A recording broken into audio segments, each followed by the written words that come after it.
Hello guys, this is JPYH Corner's first ever podcast. I'm Yan. And I'm Jabs. Tara, kwentuhan na tayo. So aside from comedy skits, we really wanted to do a podcast. So para makapag-share tayo ng mga insights, mga iba't ibang perspective natin sa buhay. Lalong-lalo na sa ating mga kapwa millennials dyan. Mukha millennials? Millennials ka ba talaga?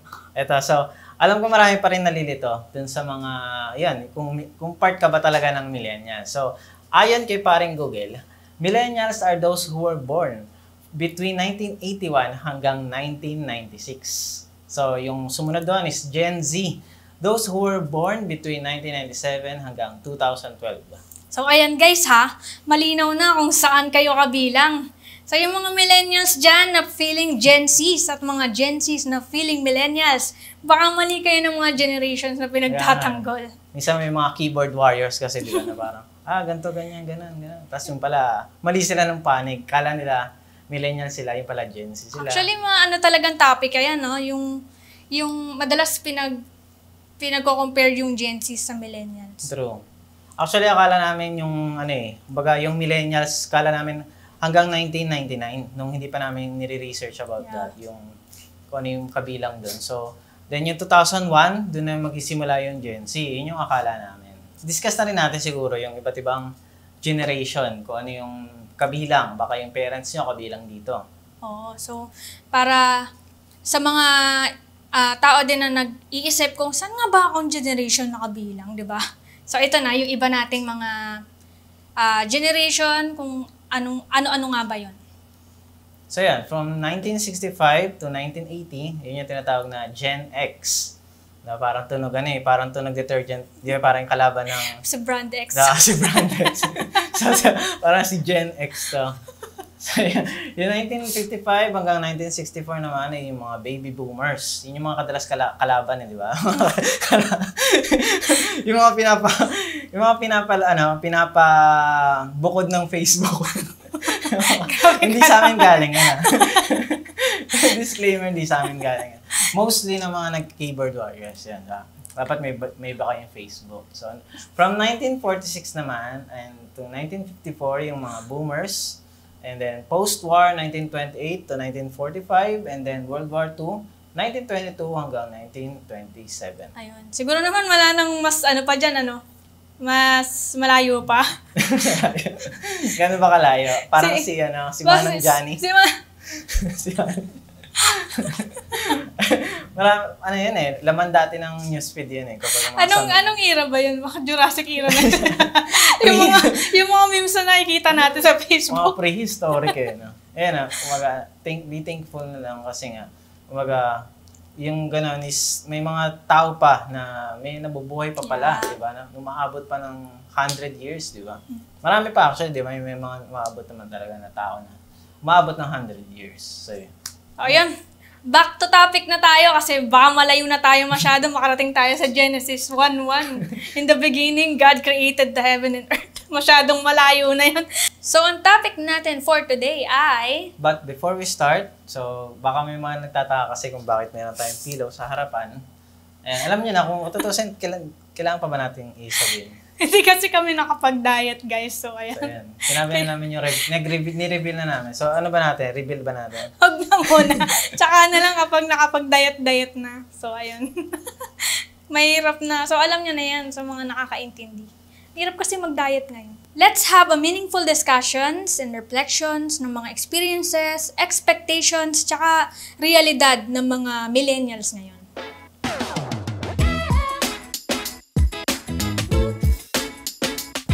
First up, introduce muna natin yung mga sarili natin. Kasi baka di tayo kilala ng mga to Hindi talaga. Kasi yun nga, bago pa lang kami sa content creation. Ayan. So, I'm Yan. I'm 18 years old. Ibang generation pala ako. Guys, di pala ako millennial. Nakiki-Gen Z. Charot lang. So, yun. Huwag na natin pag-usapan yung edad. So, I'm Yan. I'm Jabs. Katulad ng sabi ko kanina. Ako si Jabs. And, sige, di ba ako? And I'm Jabs, 18 years old. Goyo-goyo ko. Gano'n ka ng ibang edad? I'm Yan. I'm a graphic designer, a business owner, and ngayon, pinasok namin tong content creation. I'm Japs. I'm a photographer, videographer, video editor, and a video director. So, yun. Nag-start kami ng content creation ngayon. And ngayon, ito naman yung panimula para sa aming podcast.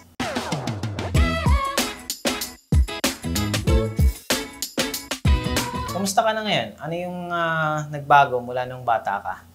Siguro, masasabi ko, marami. From point of view, paniniwala, mga priorities, di ba? Habang tumatanda tayo, nag-iiba tayo ng ng mga gusto sa buhay, ayan. So ikaw ba, kamusta ka na nga ba ngayon? Ayun, I'm happy naman sa mga ginagawa natin. So we earn money, we also doing what we love, yung pag-video, pag-content. Ito yung dati pa nating pinaplano dati, di ba? Oo, tagal na namin gustong gawin. Kaso, hindi siya maisingit sa schedule. Pero ayun nga, kung hindi ka mag-start ngayon, kailan pa? Oo nga. So, yun nga. So, nagbago sa akin from my childhood is yung, paniniwala din. Yung paniniwala, kung ano yung tingin natin sa buhay.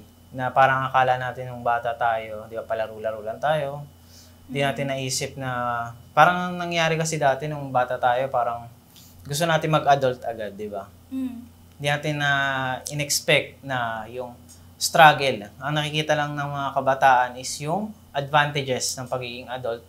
Pero yung mga disadvantages, hindi nila na, di ba, na imagine Hindi kasi nila alam. nila Kasi nga, syempre, nung bata pa tayo, yung way of thinking natin is very simple, di ba? Sa lahat ng bagay na nakikita natin, ang nakikita nating mga dahilan is simple lang, pag-iisip natin. Sa buhay, hindi naman natin alam kung ano yung realidad ng buhay noon eh. Tsaka hindi siya pinapakita mostly ng mga adult sa atin. Kasi, di ba, as a child, parang ang papakita lang madalas nila is kung ano yung napaprovide nila, bibigyan ka ng toys or pagalitan ka, tapos magagalit ka. Parang mga ganun yung mga, pero hindi sa'yo pinapamulat agad na ganito. Though sinasabi nila, pero parang sa mga bata kasi parang wala pang ibig sabihin yan na parang hindi pinapulot ang pera, di ba? Parang sa atin, ganun-ganun lang na lumalabas din sa kabilang tenga, pero kumbaga, yung meaning talaga nun is totoo at hindi natin na-realize that time na yun dapat nating paghandaan. Pero kasi nung bata, di ba, ang priority lang naman is happiness mo, di ba? Parang sa kaliligaya, kung ano yung favorite na pagkain mo, di ba? Ngayon, kailangan natin consider yung mga nasa paligid, kung ano ba yung makakapagpasaya sa mga parents natin, sa mga kaibigan, di ba? Paano tayo makipag-communicate sa atin, sa isa't isa, di ba? Meron na tayo na, hindi lang pang sarili. Kasi nung bata tayo, pagka happy-go-lucky tayo nung mga bata, di ba? Parang laro-laro, ganun, kung saan ka masaya. Pero ngayon, kailangan natin isang tabi yung mga bagay na yun. Since adult na tayo, hindi na pwede yung comfortable ka lagi. Kaya kumbaga, kailangan natin mag-earn, di ba? To live. And then, tsaka inosente pa kasi tayo ng mga time na yun. So, lahat yung way of thinking natin nung mga bata pa tayo, syempre, sobrang simple sa lahat ng buhay. Kumbaga, hindi natin inisip, bakit ganito, bakit ganyan? Kasi nga, meron tayong mga magulang, mga parents na, or mga guide na nag-guide sa atin sa mga bagay-bagay. So, ang ginagawa lang natin nung bata pa tayo is mag-enjoy, yun nga, sabi mo. Mag-aral, ganyan. So, ayun. Puro kumbaga yung bata is puro siya yung self-development.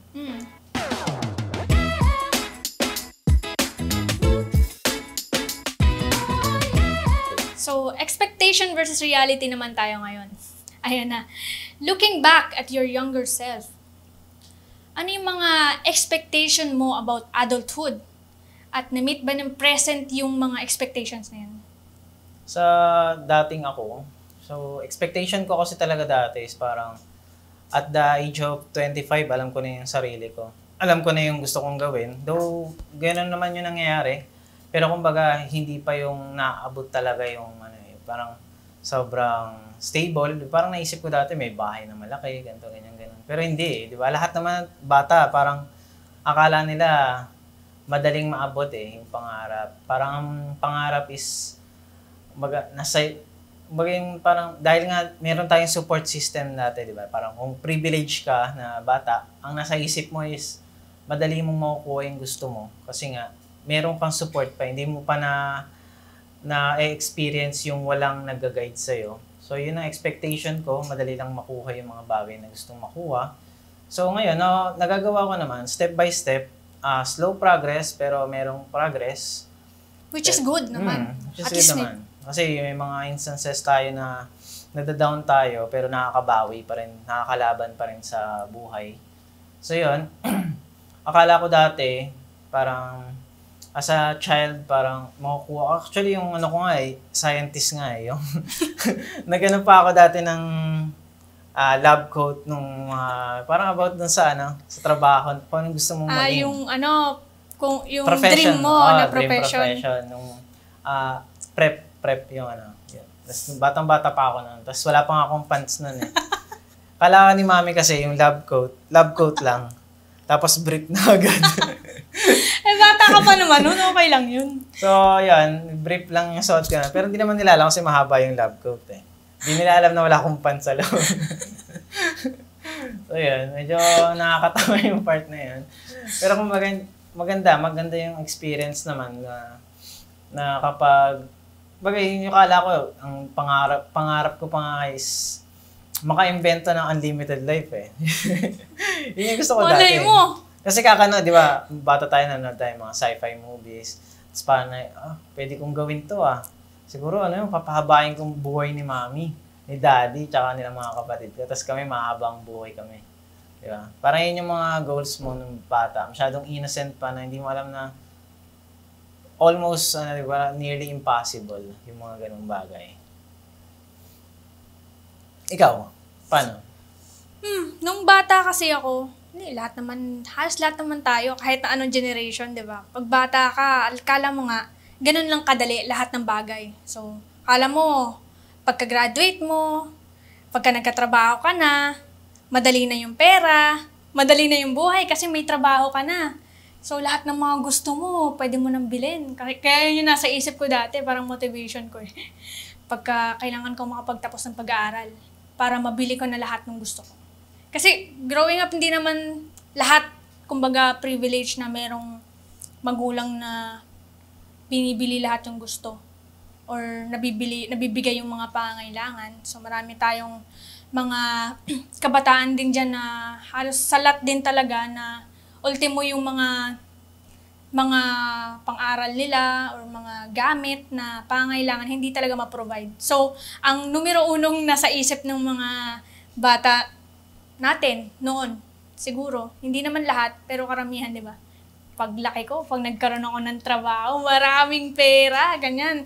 Na pagka nagkatrabaho na ako, mabibili ko na lahat ng gusto ko. Pero, hindi pala ganun kadali. Kasi yung, kumbaga, napoprovide ng parents natin yung minsan nabibili tayo ng candy. Bakit sila may pambili ng ganito? Naisip natin, siguro, ang cool ko nun kapag nabibili ko na yung mga... Di natin alam kasi ang mura pa ng mga gusto natin dati. Candies, di ba? Mga toys, mas mura yan kaysa doon sa mga obligation ng bills, di ba? Di natin na i-imagine kung gaano kalaki yung binabayaran pa ng parents natin. Kaya kapag minsan nagtatampo tayo, di ba, na parang hindi ako binili ng ganito. Pero hindi na, kumbaga ngayon, ma-realize na natin kung bakit may mga naiisang tabi na bagay na hindi agad nabibili kasi nga may mga kailangan pang punan. So, mga wants di ba? As a child, puro tayo wants. Yung needs natin, di ba, gulay nga. Hindi tayo masyadong kumakain ng gulay dati. Yung mga needs natin. Pero yung mga wants natin, gusto natin kainin, di ba? Priority ng mga bata kasi yung mga wants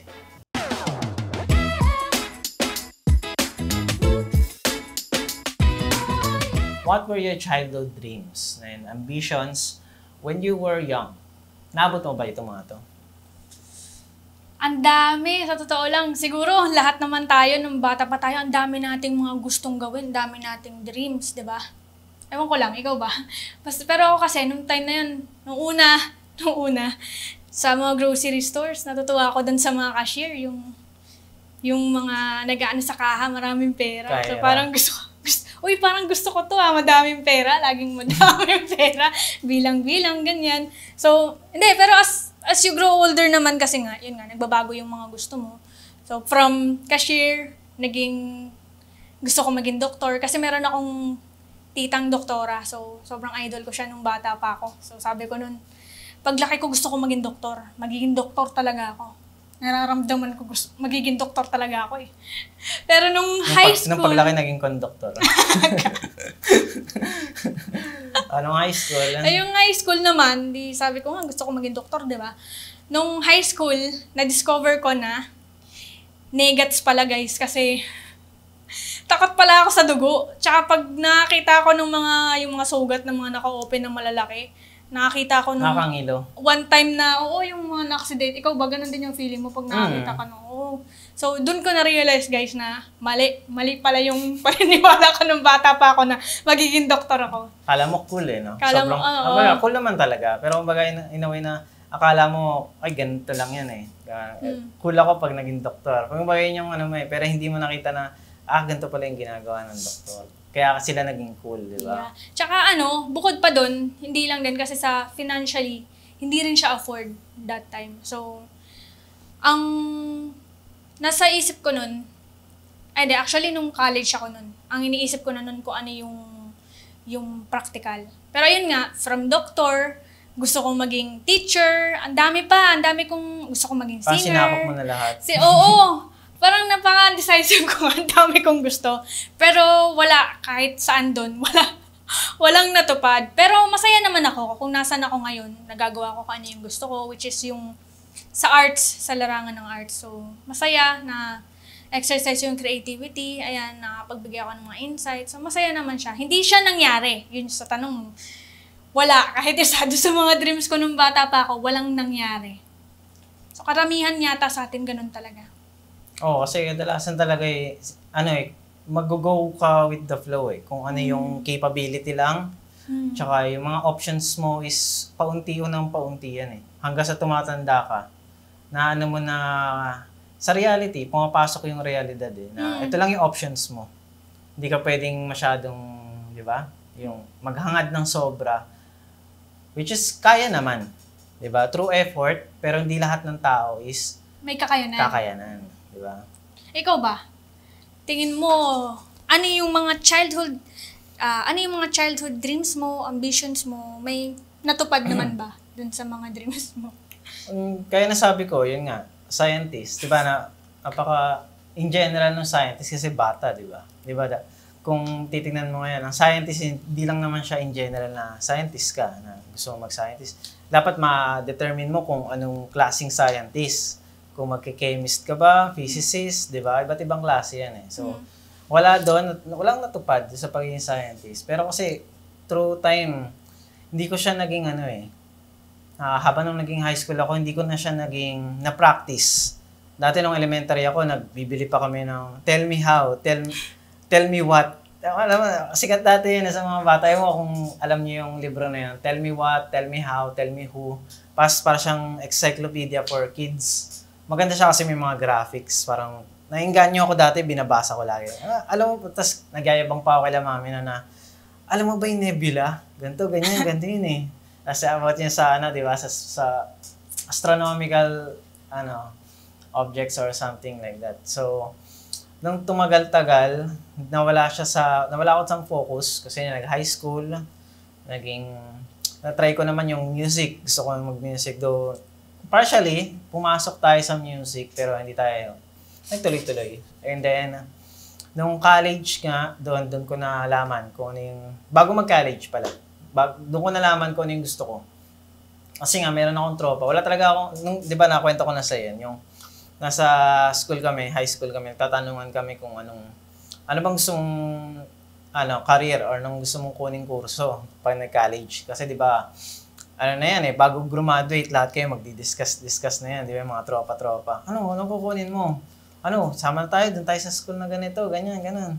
Tapos nakayag ako ni Kyle, kumpare ko, na mag-communication arts, so related. Sabi niya sa akin, ang hirit niya sa akin nun, Tol, masaya dun sa Com Arts. Tapos malapit lang yung school natin sa UE.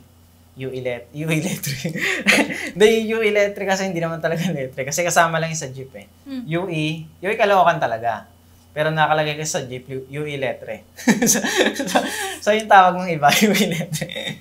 So yun, engganyo ako, sabi niya, gagawa tayo ng commercials, gagawa tayo ng film. Naisip ko, parang masaya yun ah. Tapos maglulukuhan lang tayo doon. Yun talaga yung motivation, maglulukuhan lang tayo. Maglulukuhan lang tayo doon, mag-video tayo doon, ganyan. So yan, engganyo ako nun. And then, nung nag-college na, nagtuloy-tuloy naman. Hanggang ngayon naman ginagawa natin, di ba? Naglulukuhan naman tayo. Naglulukuhan naman hanggang ngayon. Puro comedy skits yan. Pati sila niloloko na.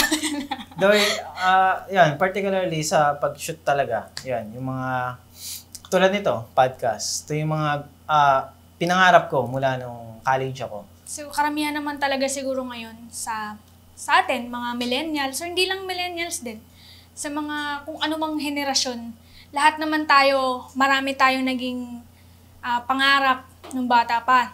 Tapos nung tumanda na iba na ng path. Kasi ngayon nga, iba't ibang mga aspects, iba't ibang mga aspeto sa buhay yung naging dahilan. May mga balakid, di ba? Oo, depende talaga sa environment mo, sa mga, kaibigan, ganyan. Yun yung mga nagiging, tawag dito, yung... Basehan? parang... Kumbaga kasi yung mga balakid na yun, like yung sa financial, di ba? Nakaka-apekto yung financial dun sa pagpasok mo dun sa dream na gusto mo. Same time, influence ng friends, influence din ng parents. Minsan, di ba, may mga tao na sumusunod kung ano yung gusto ng parents nila eh, di ba? Kahit naman hindi na tupad yung mga pangarap natin nung bata pa tayo, di ba? Nasa magandang kalagayan naman tayo ngayon. So, hindi kasi lahat din talaga ng pangarap ay natutupad kasi nga hindi naman natin madalas. Yung iba, hindi naman, pangarap kong ganito, hindi naman pinupurso ng talagang yung, alam mo yung matindihang bibigyan ng time. Bibigyan ng time. Parang may mga tao kasi na parang puro pangarap eh, di ba? Parang gusto ko maging ganito, gusto ko maging ganyan, pero wala kang ginagawang step, di ba? Baga lagi kang, bukas try kong mag-isip ng concept ng ganito, ganyan, pero kumbaga hindi siya na-turn into action. Pero kahit na ganun, ayun, hindi mo naman masasabi na, failure ako kasi yung dreams ko nung bata pa ako, hindi naman yun yung natupad. Kasi ngayon nga, nagbabago tayo ng mga pananaw sa buhay, ng mga gusto. So siguro, kaya tayo nandito sa lugar natin ngayon, kasi ito yung talagang love natin, di ba? Ito yung naging priority natin ngayon. As we grow older, yun na yung naging parang, ito pala talaga yung para sa akin. Alam mo yun? So, yun, huwag kang malose hope na, hindi naman natupad yung pangarap ko na ganito kasi wala akong pang-aral ng doktor, wala akong pang-aral ng engineer, wala akong di ba? As long as nasa tamang path ka naman, di ba? As long as marangal yung trabaho mo, di ba? Hindi ka yung parang walang ginagawa sa buhay na para umasenso, as long diba? as meron kang ginagawa. As long as meron kang ginagawa, hindi ka failure. Nang dahil lang sa hindi natupad yung ambition mo o yung pangarap mo nung bata ka pa. Tama yan. Huwag tayong maging bitter. Kumbaga, yung rants is secondary na lang yan eh. Parang kapag release your stress, pero kumbaga, kailangan mo mag-excel kung nasan ka ngayon. Hindi dahil na tinanggap mo na lang, yung kapalaran mo. Pero kailangan mo mag-excel kung nasan ka ngayon para ma-provide mo yung kailangan mo at makapag-prepare ka dun sa step mo. Sa first step mo, papunta yung sa dream mo. Di ba? Baga, hindi dapat tayo na, parang naiinis ka na sa buhay mo, tinatamad ka maging ganito, ganyan. Tapos, di ka na gumagawa ng Parang tinanggap mo na lang kasi sa sarili mo eh, na ganito ka na lang. Di ba? Dapat mag-excel tayo kung nasan man tayo. Kahit nga yung mga, di ba, yung mga workers dyan sa mga Jollibee, di ba, sa mga crew, may mga sobrang bibilis, makita mo yung sa mga reels, di ba? Sobrang bilis magtrabaho. Kumbaga nakikita mo sa kanila kung gaano sila pursigidong magtrabaho, di ba? Tapos yun, hanggang sa ma-promote ka na as manager, di ba? May mga kilala tayo na from crew or gas boy, nagiging manager ng gas station, nagiging manager ng nagiging business owner, di diba? business Ayun. owner. Ganun eh. Kumbaga kung dream mo, kunyari, dream mo maging business owner. And then, so kailangan mo mag-excel dun sa kinatatayuan mo ngayon, makapag-ipon ng puhunan, and then, you'll start, di ba?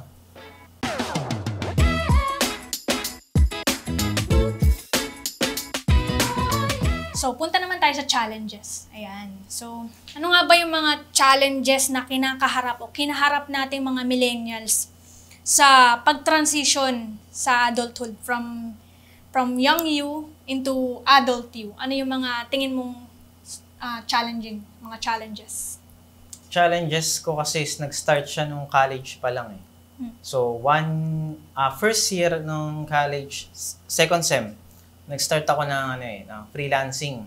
Kasi since related siya sa communication arts, yung pag-video, pag-photography, pinasok ko agad yun nung nag-school pa ako. So yun yung masasabi ko na nag-transition ako unti-unti into adulthood. Kasi para nalaman ko na kung paano mabuhay So, paano mag-earn ng pera, nakaipon ako ng panggamit ko sa photography. Parang yan, nagagawa akong patakbo ng pera, mag-handle ng pera. Doon mo yung malalaman, dapat marunong kang maghawak ng pera. Start ako na nag-invest. Hindi lang pagkakita ko ng pera, nakakuha ko ng pera, hindi ko ginawang parang pangluho. Though partially, ginagawa ko siya, nag-spend ako for my hobbies, for what I want, na like shoes, like yung mga clothes, di ba? Parang nabibili mo siya, unti-unti. Pero doon mo malalaman yung halaga ng pera kapag nag-start ka na magtrabaho. Di ba? At some point, may mga sa mga millennials kasi doon na nagkakaroon ng di ba, may mga working student, di ba? May mga nag-call center habang nag-aaral. Ayan, doon natin malalaman doon, yung iba, maaga nag-transition into adulthood.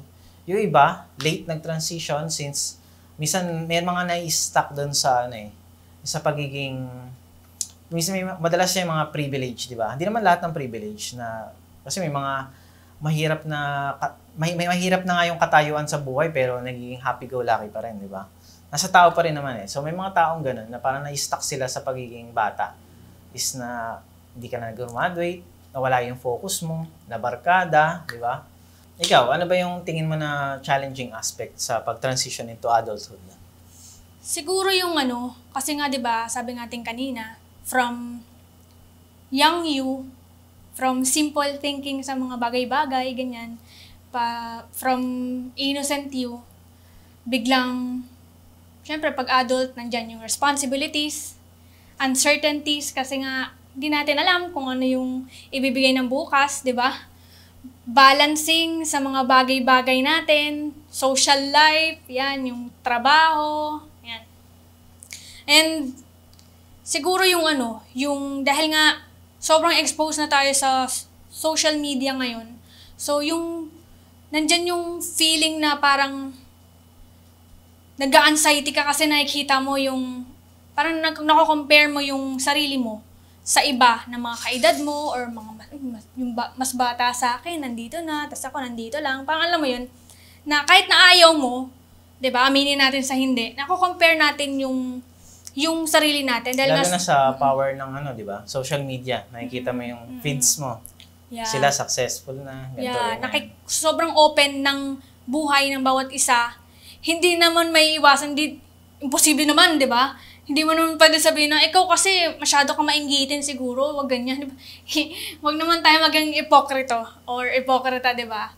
At some point na nangyayari talaga na nako-compare natin yung sarili natin. So siguro yun, isa rin sa mga challenging factors sa pag-transition sa adulthood na minsan magda-doubt ka kung nasa tamang path ba ako, ganun, na parang bakit parang siya ang bilis niya sa ganito, tas parang ako ang tagal ko na sa ganito, tapos andito pa rin ako. Yung mga ganun na parang yun yung nakakadagdag ng anxiety nga. Yung pressure. Ng pressure. Yan. Isa yun sa mga And ito pa siguro, yun nga, dahil nga ang daming obligations na nasanay tayo na andyan yung mga nakatatanda, parents, mga nakakatatandang kapatid na sumasalo ng mga responsibilidad. Parang ang hirap, di ba? From high school, college, as biglang nagtrabaho ka na, bumukod ka, malalaman mo na, ay, ang hirap pala ng buhay. Kailangan mong bayaran niya sarili mong bills.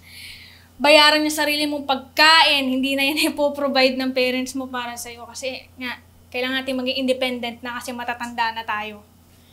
So, ayun. Yun siguro yung mga factors na tingin ko na mahirap or naging challenging sa pag-transition from younger you to your adult. Sa aking pagiging adult.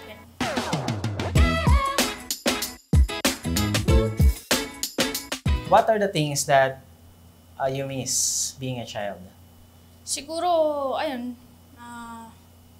parents, yung mga loved ones natin na hindi na natin kasama ngayon.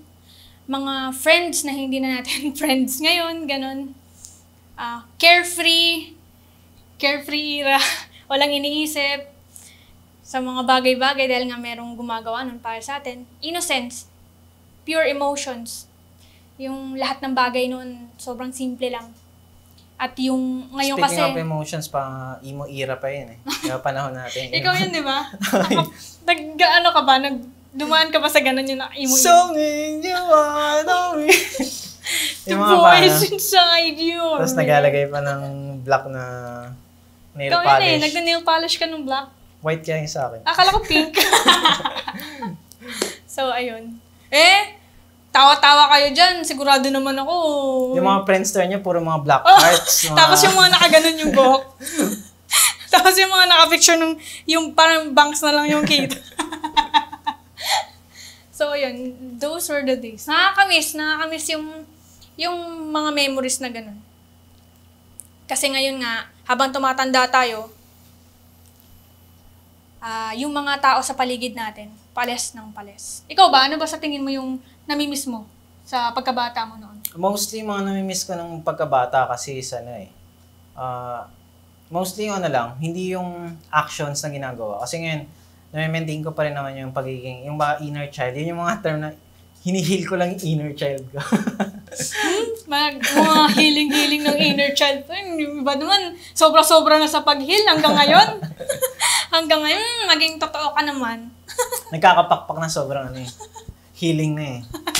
So yun nga, dapat kumbaga yung mga mostly yung mga nami-miss ko, yung mga tao, di ba? Yung mga taong kasama natin, tulad na sabi mo, yung mga kaibigan, family members na buhay pa that time, bata tayo, lolo, lola, ibang lolo at lola natin na buhay pa that time, mga friends natin na unti-unting nauubos, di ba?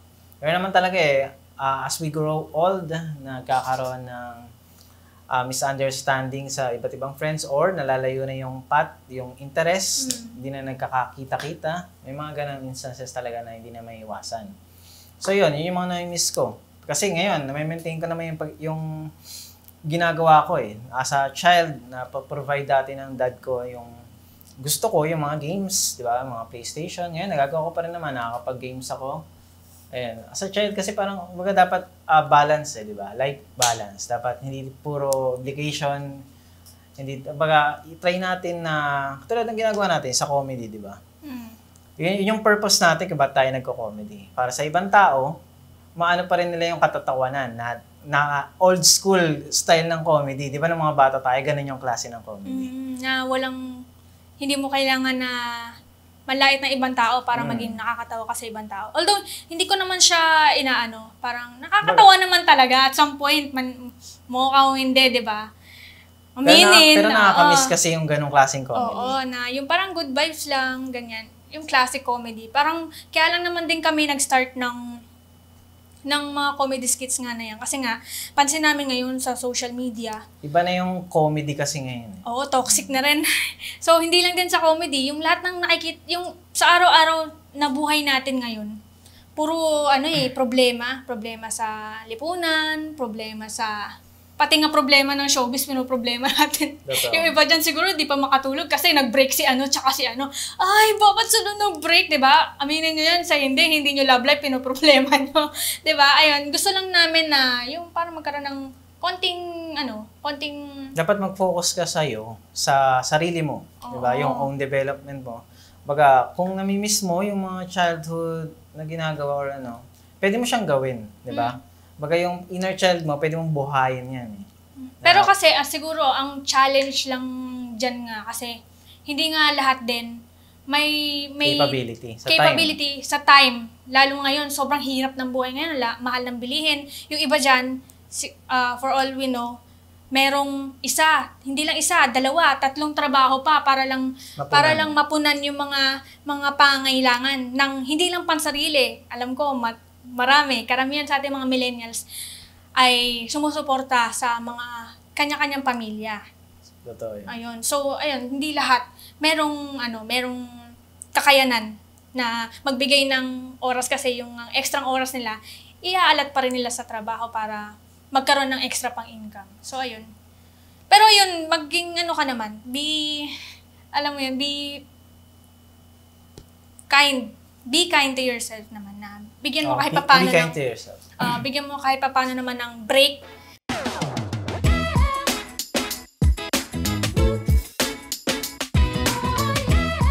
Ano sa tingin mo yung mga lessons na natutunan mo along the way habang pa-transition ka sa yung adulthood na gusto mong ibahagi sa younger version of you? Siguro kung makakausap ko yung younger version ko, baga, wala naman akong sasabihin sa kanyang Baga, hindi ko siya pagsasabihan na dapat ito yung goal mo, i-focus mo. Kasi, as a adult, young adult ngayon, masasabi ko to sa younger self ko is, pagpatuloy lang yung ginagawa, i-enjoy mo yung pagiging bata mo. I-enjoy mo yung, kasi hindi naman ako magiging ganito, kung di ko pinagdaanan yun as a child, di ba? Baga, thankful naman kasi ako kung ano ako ngayon. So, sasabihin ko lang sa younger self ko, ituloy niya lang, i-cherish mo lang yung mga memories na ginagawa mo while you are a child. Huwag masyadong i-pressure yung sarili maging adult. Kasi, kapag ka pinipressure yung sarili maging adult, katulad ko dati, parang naisip ko parang gusto ko na maging adult Yeah. Dati, di ba halos lahat naman ng tao siguro, parang nung bata sila, parang gusto ko na maging binata, maging dalaga. Yeah. Kumbaga, gusto ko sabihin sa younger self ko na i-enjoy mo yung pagiging bata kasi yung pagiging bata, sobrang saglit lang yan. Katulad ngayon, di ba, parang nami-miss natin, parang sarap sa feeling din na bumalik ka sa pagkabata mo na parang carefree ka sa ginagawa mo, ang iniintindi mo lang, homeworks mo, tapos nagre-reklamo pa ako nun. So, gusto ko sabihin sa kanya na be thankful na yan lang ang problema mo. Maging appreciative. Yan ang sasabihin ko sa younger self. Maging appreciative ka, i-cherish mo yung memories na meron ka doon sa mga nakasalamuha at na-experience mo. Ayan. Sa'yo, ikaw, ano yung tingin mo masasabi mo sa younger self mo? Tingin ko, bilang sa from the lessons na mga natutunan ko sa buhay-buhay, ngayong adult na ako, para sa younger version ko, yan. Tama din yung mga sinabi mo. Kasi nga, nung bata tayo, lagi tayong nagmamadali na tumanda. I-enjoy mo yung pagiging bata mo.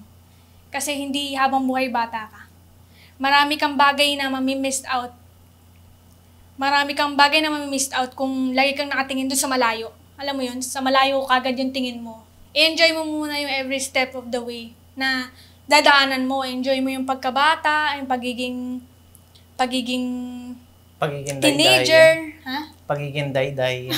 Hindi nila alam yun. Ano ba yan? Dayday kasi yung palayo ko nung bata pa ako. Tawag sa akin ng mga kapatid, tatay ko, lola ko yan. Pamilya ko, dayday. Ayun. So, huwag yung natanong kung bakit. Magiging mahaba yung kwentuhan yan. So, ayun na nga.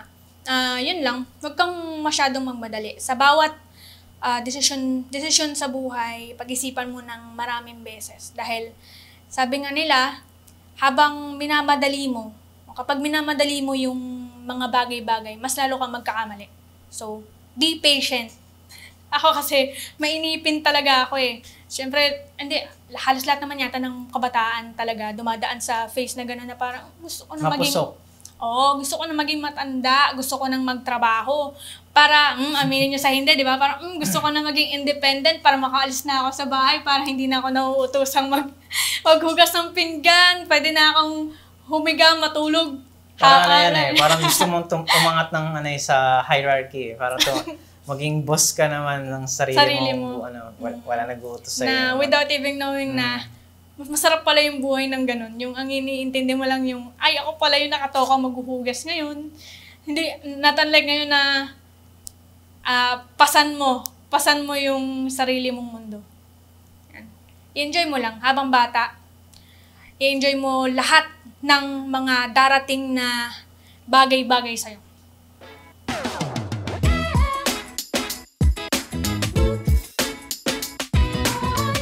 Base sa mga experiences mo, sa mga challenges na kinaharap mo, ngayong adult ka, ano sa tingin mo yung mga advice na maibibigay mo sa mga younger millennials or hindi lang sa mga younger millennials, so sa iba pang mga younger generations natin ngayon na nag-iisip, naghahanap pa kung anong path yung tatahakin nila? Ayun, so hindi ko alam kung entitled na ba ako na magsalita or na magbigay ng advice. Kasi hanggang ngayon is inaalam ko pa kung ano yung formula para maabot ko yung success. Pero wala namang sariling success. Wala namang formula nga, di ba? Hindi, pero may formula, pero kumbaga, iba't iba yan eh. Iba-iba. Bawat conforme sa tao. Depende sa tao talaga. Parang vitamins yan eh, di ba? Parang, di mo, itong vitamins na to, di mo alam kung akma ba sa'yo. Kumbaga, parang parehas yan dun sa formula na success mo. Sarili mong success. Ang mga advice ko lang sa mga younger generations is, huwag kayong ma-frustrate kung sa ngayon gusto mong yung bagay na to, yung passion mo is ganito, tapos mabagal yung mabagal yung usad. progress, yung usad. Huwag kang ma-frustrate or maiba yung path mo. Kasi ako ang dami kong, kahit nasabihin natin na related dun sa pagka-camera, pagka-photography, pag-video, related yung mga pinaggagawa ko, pero iba-iba yung path na ginawa ko. Actually, nag-music pa ako, di ba? Nagbanda, nag-compose ng kanta, nag-gig, na iba na naman, di ba? Pero kumbaga yun, frustration, na-frustrate ako, totoo naman din yun.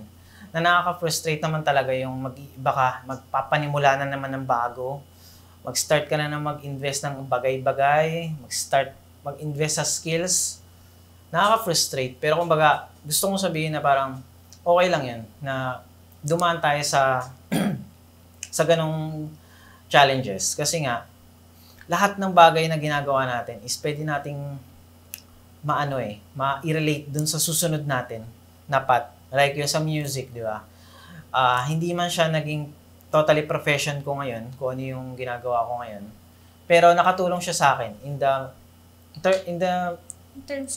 terms of artistry, di ba? Yung sa music, di ba? Yung parang pagko-compose ng music is nagkaroon ako ng idea doon kung paano ako mag-storytelling, gumamit ng music scoring para sa mga videos ko, kung paano ako ma-express yung isang bagay, di ba? Yung isang ABP or yung video, paano ko siya mapapaganda through music. So, kumbaga, nakatulong pa rin yung mga dati kong passion na nalihis.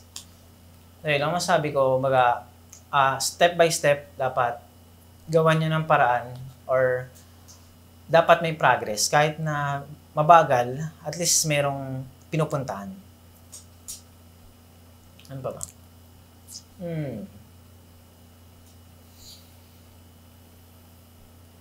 So yun, lalo na yung advice ko sa mga younger generation, bawasan yung screen time. What I mean sa screen time, kasi parang basta Netflix. Netflix, di ba? Though ginagawa natin for di ba? Leisure time para stress reliever, di ba? Pero kumbaga hindi mo siya dapat gawing way of living eh. Na katulad dati, di ba? Hindi mo naman porke ina-advise mo is hindi mo ginawa. Kasi nangyari sa atin di ba? Sa paglalaro ng game, na-addict tayo. Yung mga instances na di na tayo nakakapagawa ng Mas makabuluhang mas bagay. makabuluhang bagay kasi naglalaro na lang tayo ng mobile games, di ba? Yung Diablo. Diablo Immortal hindi kasi naman masama na i-enjoy yung sarili, pero wag all the time. Kasi malalaman mo rin naman yan na nagtatapon ka na ng oras na dun sa bagay na yun na dapat is dapat for a meantime lang. Dapat nag-e-enjoy ka sa bagay na magagamit mo sa paglaban sa buhay. Kasi yung nilalabanan natin doon, mga NPC mga mga computer opponents, enemies. Wag hindi natin siya nagagamit sa totoong buhay di ba? Kung kumikita ka sa games, why not, di ba? Kung kumikita ka, nakikipaglaban ka sa tournament, di ba? Tapos nananalo ka ng million, kahit hindi million pero yung nag-earn ka, nakakalaban ka sa buhay, pwede mong gawing reason yung game para pagpatuloy mo yung games. Pero kung naglalaro ka para lang malibang, tapos gagawin mo na siyang buhay mo, di ba? Yun yung mali. Yeah. Based sa mga experiences mo, ano yung mga pwede mong i-advise sa mga younger generation, like yung young millennials and dun sa mga Gen Z tsaka mga younger generations pa? So, ayun. Siguro, ang advice lang na mabibigay ko is be patient. Tulad ng sinabi ko din dun sa ko kanina, sa message ko para sa younger self ko. Be patient. Lagi. Patience talaga ang susi. Kasi, yung iba siguro ngayon sa inyo, nag-iisip kung nasa tamang path ba kayo ng tinatahak o nasa tamang goal ba kayo ngayon. 'Di ba? Yan ba talaga yung para sa inyo? Huwag kayong mawala ng pag-asa kung matagal nyong makamit yung gusto nyong mangyari. Kasi talagang sa panahon ngayon, sa buhay talaga, mahirap talagang abutin ang pangarap. Pero through hard work nga, yan, consistency, makukuha mo yan.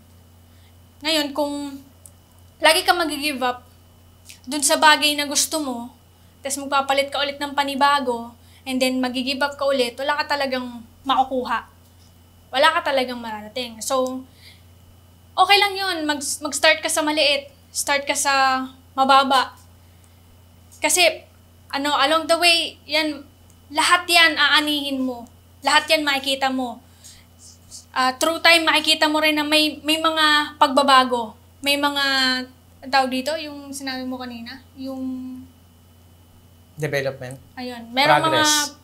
makikita mo yung progress. Pero kasi, yun na nga, mabagal man o mabilis, still progress pa rin yan. So, dapat maging thankful ka pa rin at huwag kang mawala ng pag-asa. So, hindi mo naman pwedeng, kumbaga, wala namang makakapagsabi. Walang makapagsasabi kung nasa tamang path ka o hindi, kundi yung sarili mo lang. Basta mahal mo yung ginagawa mo, and nandiyan yung consistency, hard work, yan. Tuloy lang. Don't be parang upset na kung hindi madalas nangyayari yung mga bagay na pag sinampal ka ng katotohanan. Oo. Hindi, ganun talaga Minsan masakit talaga yung sampal ng katotohanan. Pero yun hindi ka pwedeng gumanti. Hindi. Kanino ka gaganti? Pag sinampal ka, Kanino ka gaganti? Hindi mo alam kanino ka gaganti. Pwede sa katabi. Kumain mo yun, no? So, ayun na nga. Yun lang naman yung masasabi ko na walang makapagsasabi, kundi yung sarili mo lang. Kung nasa tama o hindi kang path. Ayun. Magiging mali lang yan kung hindi mo pinaninindigan. 'Di ba? Kasi hindi mo naman masasabi na mali kasi ito Mali yung path na tinaha ko. Tinry mo siya 1 buwan lang. True. 1 buwan lang, tapos nag-give up ka na kagad. Kumbaga, habang buhay nga, sabi nga nila, may pag-asa. So, huwag kang mawawala ng pag-asa. Minsan din, isa pa pala, yung sinabi mo na less screen time, minsan healthy rin yung magpahinga sa social media, paminsan-minsan. Kasi sa totoo lang, kaya nakakadagdag siya ng anxiety Alam mo yun, yung halos lahat nakikita mo, lahat ng problema kahit nga sa ibang bansa, problema ng kapitbahay mo, makikita mo, problema ng artista, pinoproblema mo. Alam mo yun, sa halip na yung problema mo lang sa sarili mo, yung poproblemahin mo, pinoproblema mo pa yung problema ng iba. So, minsan, healthy rin yun. Problema na, pinoproblema mo pa. Diba? Huwag ka magulo. Basta yun na nga, minsan healthy rin talaga yung magbawas ng screen time paminsan-minsan ng social media kasi nga, minsan di rin talaga siya healthy kapag tuloy-tuloy na ang pasok ng mga toxicity tsaka mga negative sa isip mo. Ayun. So, ayan na nga guys, dyan na nagtatapos ang unang episode ng ating podcast about sa atin, mga millennials. Pero through our perspective kasi syempre, hindi nga pala ako millennials, Gen Z ako eh. Charot. Gen Z? Gen Z. Vitamin C pala. So yun na, dito na tayo nagtatapos. Hopefully na-tackle naman natin yung mga angles na dapat marinig din. Na baga as a young millennial, ito yung what we experience and what's our perspective. Ito yung lagay namin ngayon. So siguro hindi man tayo pareho. Merong mga millennials na hindi tayo pareho ng ngayon, ng pananaw. Once again, ito pananaw namin as represented as a part na lang ng as a millennial din. Kumbaga ito yung pananaw namin as a millennial. Ito yung pinagdaanan namin, ito yung kung kamusta na kami ngayon. Yeah. So, kung meron kayong mga topics na gustong maging topic natin sa susunod, kung gusto nyo magkaroon tayo ng next episode pa, kung gusto nyo magdagdag ng toppings, iba yun, nagugutom ka na naman eh. Magda-diet na nga tayo eh. Pagkain pala yun. Pagkain na naman eh. Ayun. So, pwede naman kayo mag-message sa or page comment na lang kayo dito sa ating podcast. Ayun. Pero kung gusto nila mag-anonymous, di ba? Minsan may gusto sila share experience nila. Pwede naman namin hindi kayo in-name drop.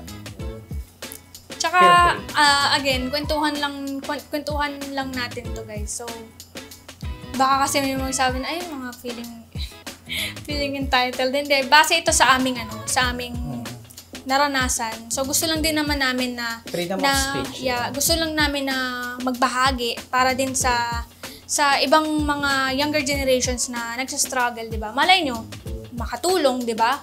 Meron, kumbaga, kahit papano, matulungan sila. Minsan alam na nila eh, pero kailangan lang merong magsabi. Ayan. Thank you sa lahat ng mga nanood. Salamat, guys. We're going to continue this podcast sa mga balitaktakan natin. Mga iba pang mga topics naman. So, susunod! Sa susunod! Alam mo kasi, Tito Boy. Ayan, guys. Thank you!